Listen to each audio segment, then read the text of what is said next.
Paula, our Paula, who needs no introduction to you. Because whenever anyone is fighting for their rights anywhere, Paula is always there, documenting it, getting it out to everyone. So that's why we call her our Paula. Today she's going to speak, as well as all the other things she did today, for Edmonton Coalition Against War and Racism.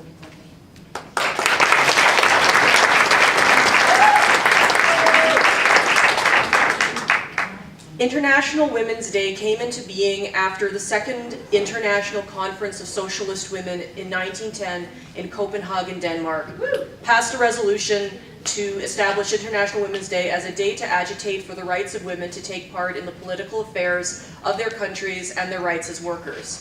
It was inspired by the growing struggles of women for their political and economic rights, including the establishment in the US of Women's National Day in 1909 in honor of the women garment workers' strikes in 1908.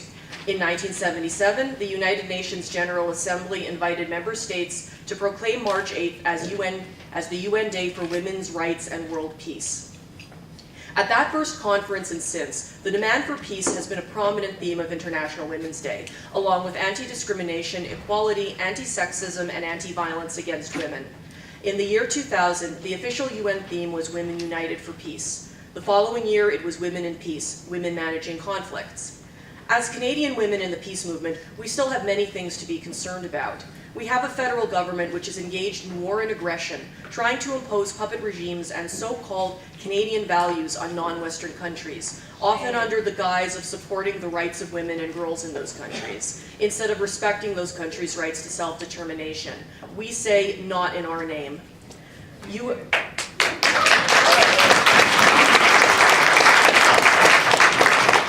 US-NATO wars and intervention have led to literally millions of deaths in the Middle East and elsewhere, including hundreds of thousands of children.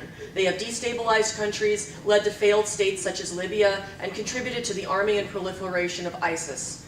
The standard definition of insanity is to believe that doing the same thing will have different results. We call for troops out of Iraq and no attack on Syria, for the peaceful resolution of disputes, not war. Canada needs an anti-war government.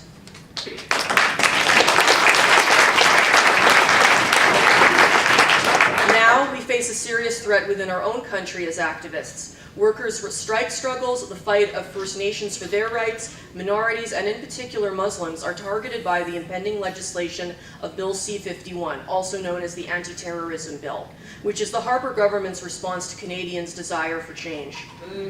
Bill C-51 makes promotion of terrorism a criminal offense. What does that mean?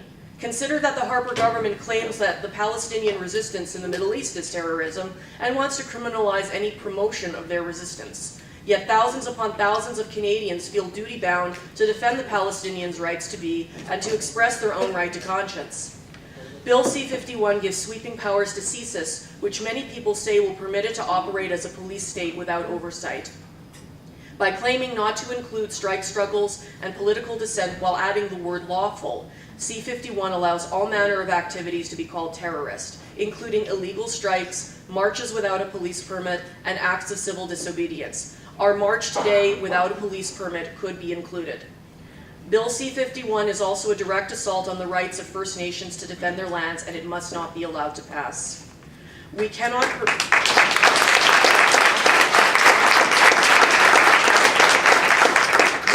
permit such an assault. Let every one of us take an action. Participate in a picket or rally. Talk to your co-workers, families, other women.